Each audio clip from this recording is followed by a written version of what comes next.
এক নং সৃজনশীল প্রশ্নের উত্তর ক। প্রথম রাশিটি হলো 5x² minus 2xy plus 3y square. প্রথম রাশিটির পদ সংখ্যা হচ্ছে তিনটি। কিভাবে তিনটি হলো?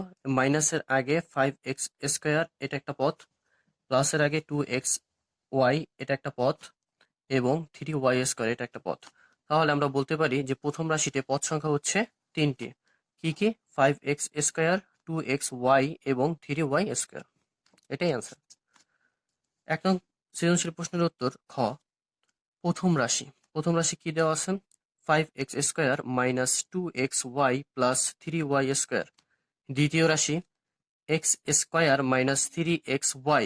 তৃতীয় রাশি মাইনাস y² প্লাস 5xy। এখন আমাদের এই তিনটি রাশিকে কি করতে হবে? যোগ করতে হবে। তাহলে 5x² minus 2xy plus 3y², x² minus 3xy plus 5xy minus y²। এখন আমরা যদি যোগ করি তাহলে কি আমাদের সাইন চেঞ্জ হবে না?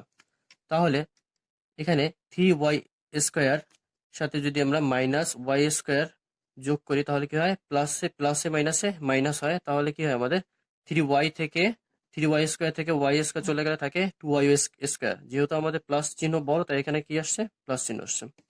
এখন মাইনাসে মাইনাস কি হয়? আমাদের প্লাস, তাহলে মাইনাস 5xy হয়, আর এখানে আছে প্লাস 5xy। তাহলে কাটাকাটি এখানে কিছুই থাকে না। এরপরে প্লাসে প্লাসে প্লাস হয়, তাহলে কি হয়? 5x² plus x²। তাহলে হয় দাঁড়ায় আমাদের কত? যে 5x² প্লাস x² হয় আমাদের 6x²। সুতরাং আমরা লিখতে পারি যে আমাদের যোগফল হয় কত? 6x² plus 2y²। এটাই আনসার। এক নং সৃজনশীল প্রশ্নোত্তর গ। এখানে দেয়া আছে x=3 এবং y=2। তাহলে প্রথম রাশি 5x² minus 2xy plus 3y²। তৃতীয় রাশি মাইনাস y² প্লাস 5xy। তাহলে আমাদের কি করতে হবে? এই প্রথম রাশির সাথে এই তৃতীয় রাশি আমাদের বিয়োগ করতে হবে। তাহলে প্রথম রাশি থেকে তৃতীয় রাশির বিয়োগফলের মান দাঁড়ায় 5x² minus 2xy plus 3y²। এটা হচ্ছে আমাদের প্রথম রাশি। এরপর তৃতীয় রাশি হচ্ছে হলো প্লাস 5xy মাইনাস y²। যেহেতু বিয়োগ করতে হবে তার মানে আমাদের সাইন্স চেঞ্জ করা লাগবে। তাহলে আমাদের এখানে প্লাস আছে, আমরা কি এখানে মাইনাস আছে, আমরা এখানে কিনেছি প্লাস, এবং এখানে প্লাস আছে, আমরা কিনেছি এখানে মাইনাস। তাহলে প্লাসে প্লাসে প্লাস হয়, 3y² প্লাস y² হয় আমাদের 4y²। যেহেতু প্লাস তাই আমাদের এখানে কি বসছে? প্লাস। এরপর মাইনাসে মাইনাসে কি হয়? আমাদের প্লাস। তাহলে 5xy প্লাস 2xy হয় হচ্ছে 7xy। যেহেতু আমাদের মাইনাস সাইন বড় তাই আমাদের এখানে কি বসছে? মাইনাস। এরপরে আমাদের এখানে যেহেতু কোনো সংখ্যা নেই তার মানে আমাদের 5x² আছে, আমরা এই 5x² বসে দিছি। এই যে যে আমরা বিয়োগ ফল পাইছি, এই বিয়োগ ফলটার কি করতে হবে? আমাদের মানগুলো বসাইতে হবে। আমরা জানি যে x এর মান ছিল কত? 3 এবং y এর মান ছিল আমাদের 2। তো ওই অনুপাতে আমাদের বসাতে হবে। 5 ইন্টু এটা কি 5 ইন্টু x এর মান কত? আমাদের 3, আর এখানে কি স্কয়ার মাইনাস 7 ইন্টু x এর মান 3 ইন্টু y এর মান আমাদের কত? 2 প্লাস 4 ইন্টু y এর মান হচ্ছে 2 আর স্কয়ার। এখন আমরা বর্গ করে পাই যে 5 ইন্টু কত? 3 কে যদি আমরা স্কয়ার করি হয় হচ্ছে আমাদের 9 মাইনাস, এটা যদি আমরা গুণ করি আমাদের কি দাঁড়ায়? যেমন 3 7 21, 21 দুগুণা 42 প্লাস 4 ইন্টু 2 কে যদি আমরা বর্গ করি হয় হচ্ছে কত? আমাদের 4। তাহলে আমাদের কি দাঁড়ায়? আমরা এখন গুণগুলা আমরা কি করবো? এগুলা টোটালি আমরা গুণ করে দেখবো যে 5 নং কত হয় আমাদের? 45 মাইনাস 42 প্লাস 4 4 16। এখন আমরা যোগ বিয়োগের কাজটা করি যে 45 থেকে যদি আমরা 42 বিয়োগ করি আমাদের থাকে কত? 3। এই 3 এর সাথে যদি আমরা যোগ করি 16 তাহলে হয় কত? আমাদের 19। তাহলে আমাদের এটাই কি আমাদের অ্যান্সার। সৃজনশীল প্রশ্ন 2। সৃজনশীল প্রশ্ন উত্তর আমরা 2 করব এখন কি 2 নং সৃজনশীল প্রশ্নের উত্তর ক। এখানে 60 ডিগ্রি একটা কোণ আঁকতে বলছে। আমরা 60 ডিগ্রি একটা কোণ আঁকছি চাঁদার সাহায্যে। এরপর এটা অঙ্কনের বিবরণগুলো দিই। একটি চাঁদা কাগজের উপর রেখে কেন্দ্রবিন্দু থেকে ব্যাস বরাবর ডান দিকে কাগজের উপর বিসি রশ্মি আঁকে। এই যে বিসি আমরা কি করছি? একটা রশ্মি আঁকছে। ডান দিকে চাঁদার নিচের স্কেলে 60 ডিগ্রি নির্দেশক দাগের উপর একটি বিন্দু এ নিই, এই যে আমরা একটা বিন্দু নিছি, আবার চাঁদাটিকে সরিয়ে বি এর রশ্মি আঁকি, চাঁদাটিকে সরিয়ে আমরা কি করছি, বি একটা রশ্মি আঁকছে। এবার সুতরাং কোণ এ বি সি আঁকা হলো, কোণ এ বি সি আঁকা হলো, যার পরিমাপ কত, 60 ডিগ্রি। সৃজনশীল 2 নং প্রশ্ন উত্তর খ। এখানে আমাদের 60 ডিগ্রি একটা কোণ আঁকছি আমরা, এটা হচ্ছে স্কেল এবং কম্পাসের সাহায্যে। এরপর আমরা কি করছি, এই 60 ডিগ্রি কোণের মধ্য দিয়ে মানে সমদ্বিখণ্ডক আমরা কি করছি, একটা রেখা আঁকছি, মানে সমদ্বিখণ্ডক করছি। তাহলে আমাদের দুইটা ভাগ হয়ে গেছে, বিভক্ত হয়ে গেছে, একটা হচ্ছে 30 ডিগ্রি আর একটা কি 30 ডিগ্রি। এভাবে আমাদের কি করতে হবে, এই 60 ডিগ্রিকে সমদ্বিখণ্ডক করতে হবে। তাহলে বিও মানে এই বিও কোণ এ বি সি এর সমদ্বিখণ্ডক, মানে কোণ এ বি সি এর একটি সমদ্বিখণ্ডক। 2 নং সৃজনশীল প্রশ্ন উত্তর গ। এই যে আমরা যেটা করলাম, এই যে মাত্র যে খ করছে, এই খয়ের এই অঙ্কনের বিবরণী হচ্ছে হলো এইটা। তাহলে দেওয়া আছে কোন এবিসি ইকুয়ালস টু কত, 60 ডিগ্রি, 60 ডিগ্রি এর সমদ্বিখণ্ডক আঁকতে হবে। বি কে কেন্দ্র করে যে কোনো ব্যাসার্ধ নিয়ে একটি বৃত্তচাপ আঁকি। প্রথমে আমরা কি করব, বি কে কেন্দ্র করে যে কোনো একটি ব্যাসার্ধ নিয়ে আমরা একটা বৃত্তচাপ আঁকবো। বৃত্তচাপটি এ বি ও বিসি রেখাকে যথাক্রমে ই ও ডি বিন্দুতে ছেদ করে। তাহলে আমাদের কি দাঁড়ালো, যে বিসি রেখাকে যথাক্রমে ই ও ডি বিন্দুতে কি করবে, ছেদ করবে।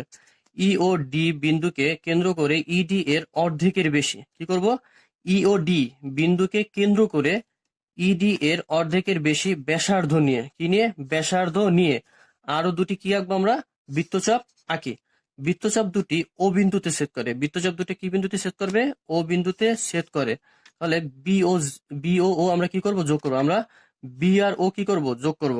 সুতরাং বি ও কোণ এবিসি এর সমদ্বিখণ্ডক। সৃজনশীল 3 নং। 3 নং সৃজনশীলের প্রশ্ন উত্তর ক। আমরা জানি যে 3 নং সৃজনশীলটা হচ্ছে হলো পরিসংখ্যান থেকে আসছে, এটা আমাদের অষ্টম অধ্যায় থেকে। তাহলে এই অধ্যায় থেকে যে সৃজনশীল প্রশ্ন আসছে ওইটা আমরা কি করবো, এখন সমাধান করে নিব। তাহলে সৃজনশীল প্রশ্ন উত্তর 3-এর ক হচ্ছে যে আমাদের একটা উপাত্ত দেওয়া ছিল, উপাত্তটা কি এলোমেলো ভাবে ছিল, মানে অবিন্যস্ত অবস্থায় ছিল, এটাকে আমরা কি করবো, আমরা বিন্যস্ত করব। তাহলে আমরা বিন্যস্ত করে সাজিয়ে পাই যে উপাত্ত সমূহকে বিন্যস্ত করা হলো। আমাদের যে উপাত্তগুলো ছিল অবিন্যস্ত অবস্থায়, সেগুলোকে আমরা কি করব, বিন্যস্ত অবস্থায় সাজাবো। তাহলে সাজিয়ে আমরা পাই কিভাবে, যে আমাদের ছোট থেকে বড় অনুসারে আমরা কি করছি, এটাকে বিন্যস্ত অনুসারে সাজাইছি। দেখো 42 43, এটা কি 42 43, ছোট থেকে আস্তে আস্তে কি অনুযায়ী যাচ্ছে, আমাদের বড় অনুযায়ী যাইতেছে। তাহলে কিভাবে হবে, যে 42 43 45 45 45, এই 45টা কয়বার আছে, 3 বার। 47 আছে 2 বার, 48 49 50 57 58 60। মানে আমরা এইটা কি করছি, আমরা ছোট থেকে বড় অনুসারে সুন্দরভাবে কি করছি, আমরা এটাকে বিন্যস্ত অনুযায়ী আমরা সাজাইছি। এরপর সৃজনশীল প্রশ্ন উত্তর 3-এর খ দেখবো আমরা, যে 3-এর খ আমাদের একটা প্রশ্ন বলছিল যে যে উপাত্তগুলো আর কি আমাদের ছিল, সেই উপাত্তগুলো অনুযায়ী আমরা কি করবো, একটা গড় নির্ণয় করবো। আর আমরা তো জানি যে গড় কিভাবে নির্ণয় করতে হয়। আমাদের যে উপাত্তগুলো থাকবে সেই উপাত্তগুলোকে আমরা প্রথমে কি করব, টোটাল উপাত্তগুলোকে আমরা প্রথম অবস্থায় আমরা যোগ করব, যোগ যে ফল হবে এই ফলের সাথে আমাদের যে যে কয়টি উপাত্ত আছে ওই কয়টি উপাত্তর সাথে আমরা কি দিব, ভাগ দিব। আচ্ছা, তাহলে আমরা কি করছি, যে উপাত্ত সমূহের যোগফল, যে যতগুলো উপাত্ত ছিল ওই উপাত্ত গুলাকে প্রথমে আমরা কি করছি, সবকটা উপাত্তকে যোগ দিয়েছি। যেমন 50 যোগ 45 plus 48 plus 49 plus 60 plus 58 plus 57 plus 45 plus 47 plus 45 plus 43 plus 42 plus 47। এখন এই টোটাল এই উপাত্ত সমূহকে আমি যোগ দিছি, যোগ দেওয়ার পর আমাদের যদি ক্যালকুলেশন করি, তো ক্যালকুলেশনে দাঁড়াচ্ছে হলো কত, আমাদের 636, মানে আমাদের যোগফল হয়েছে কত, 636। এখন আমরা কি বলছিলাম, যে যোগফলটা হবে সেই যোগফলটার সাথে আমরা যে যে টোটাল যে আমাদের সংখ্যা ছিল কয়টা, সেই সংখ্যার সাথে আমরা কি দিব, ভাগ দিব। আমরা যদি হিসাব করি দেখি এখানে কয়টা ছিল, 1টা 2টা 3টা 4টা 5টা 6টা 7টা 8টা 9টা 10টা 11 12 13টা, তো 13টা ছিল। এই 13-র সাথে আমরা কি করবো, যে যোগফলটা ছিল সেই যোগফলের সাথে আমরা কি দিব, ভাগ দিব। তাহলে আমরা যোগফল ছিল কত, 636, আর আমরা ভাগ দিব কত, 13-র সাথে। তাহলে আমাদের হয় কত, 48.923। আরো সামথিং কিছু ছিল, ওইটা লেখার দরকার নেই, আমরা দশমিকের পর 3 ঘর পর্যন্তই রাখছি। এটাই আমাদের কি অ্যান্সার। 3 নং সৃজনশীল প্রশ্ন উত্তর গ। গয়ে বলা হয়েছে যে আমাদের যে উপাত্তগুলো ছিল ওই উপাত্তগুলো অনুযায়ী আমাদের মধ্যক এবং কি করতে হবে, আমাদের প্রচুরক নির্ণয় করতে হবে। আচ্ছা, আমরা জানি যে মধ্যক নির্ণয় করার সূত্র হচ্ছে দুইটা, একটা হচ্ছে জোড় সংখ্যার ক্ষেত্রে, একটা হচ্ছে বিজোড় সংখ্যার ক্ষেত্রে। যেহেতু আমাদের উপাত্ত সমূহ বিজোড় সংখ্যা আছে, মানে 13টা আছে, সেক্ষেত্রে আমরা মধ্যক নির্ণয় করার সময় আমাদের বিজোড় সংখ্যার ক্ষেত্রে যে সূত্রটা আমরা সেটাই প্রয়োগ করছি। আর সবচেয়ে বড় কথা হচ্ছে হলো যে আমরা যদি মধ্যক নির্ণয় করি, মধ্যক নির্ণয় করার প্রথম শর্তটাই হচ্ছে যে উপাত্তটা থাকবে সেই উপাত্তটা যদি অবিন্যস্ত অবস্থায় থাকে সেটাকে আমাদের কি করতে হবে, সুন্দরভাবে বিন্যস্ত করে নিতে হবে, মানে সাজায় নিতে হবে। তো আমরা সেই কাজটাই আগে করছি, যে অবিন্যস্ত উপাত্ত ছিল সেটাকে আমরা কি করছি, প্রথম অবস্থায় বিন্যস্ত অনুযায়ী সাজাইছি। যেমন 42-এর পর আমাদের কি 43, এরপর আমরা কি সাজাইছি 45, 45 আমরা 3 বার লিখছি। এরপর কি 47 2 বার ছিল, 2 বার লিখছি। এরপর 48 লিখছি, 49 লিখছি, 50, 57, 58, 60 এভাবে। এরপর আমরা মধ্যক নির্ণয়ের সূত্রটি নিয়েছি, যে মধ্যক নির্ণয়ের সূত্র যেটা বিজোড় সংখ্যার ক্ষেত্রে যে সূত্রটা, সেটাই আমরা কি প্রয়োগ করছি এখানে। দেখো কি মধ্যক নির্ণয় সূত্রটি হচ্ছে কি, বিজোড় সংখ্যার ক্ষেত্রে যে আমরা জানি মধ্যক সমান সমান মোট সংখ্যা যোগ 1 ভাগ কত 2।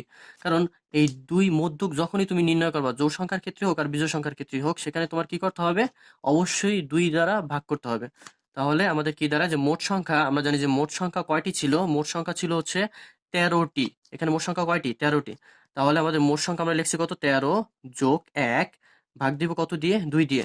তাহলে 13 যোগ 1 হয় হচ্ছে আমাদের 14 ভাগ কত 2। তাহলে আমাদের ভাগফল দাঁড়ায় কত, 7। এই 7 আমাদের অ্যান্সার না, 7 হচ্ছে 7তমকে একটা পদ, মানে এই সপ্তম পদ কত সেটা আমাদের বের করতে হবে। দেখো আমরা এখানে সপ্তম পদ কত পাইছিলাম, যে একটা, দুইটা, তিনটা, চারটা, পাঁচটা, ছয়টা, সাতটা, সপ্তম পদ হচ্ছে আমাদের কত, 47। তাহলে আমাদের মধ্যকের অ্যান্সারটা হবে হলো কত, 47। এরপর প্রচুরক। প্রচুরক হচ্ছে হলো যে সংখ্যাটা সর্বাধিক বার থাকবে, অর্থাৎ একটা উপাত্তে যে সংখ্যাটা সবচেয়ে বেশি বার থাকবে সেটা হচ্ছে কি ওই উপাত্তের প্রচুরক। এখন আমাদের একটু উপাত্তটা আমরা একটু লক্ষ্য করি, দেখবো উপাত্তটা সম্পূর্ণ উপাত্তর মোট সংখ্যা হচ্ছে 13টা। তাহলে এই 13টা উপাত্তকে যদি আমরা একটু ভালোভাবে লক্ষ্য করি, দেখবো যে যে 45 সংখ্যাটি সর্বাধিকবার আছে, এরপর আছে কত, 47। তাহলে আমরা বলছিলাম যে প্রচুরক যদি আমরা নির্ণয় করি, তাহলে আমাদের প্রথম যে সত্যটা হচ্ছে কি, যে সংখ্যাটা সর্বাধিকবার থাকবে সেটাই হচ্ছে কি ওই উপাত্তের প্রচুরক। তাহলে আমরা কি পাইছি এখানে, যে 45 সংখ্যাটা সবচেয়ে বেশি বার ছিল, অর্থাৎ 3 বার ছিল, আর 47 ছিল 2 বার, তার মানে এটা হবে না। তাহলে আমাদের এই 45 কি হবে, এই উপাত্তে কি প্রচুরক। দেখো, তো প্রচুরক আমরা কি করছি, নির্ণয় করছি কিভাবে, যেহেতু 45 সংখ্যাটি সর্বাধিকবার, অর্থাৎ 3 বার আছে, মানে সবচেয়ে বেশি বার আছে এই উপাত্তে, এই কারণে আমাদের প্রচুরক হবে কত, 45। এটাই অ্যান্সার।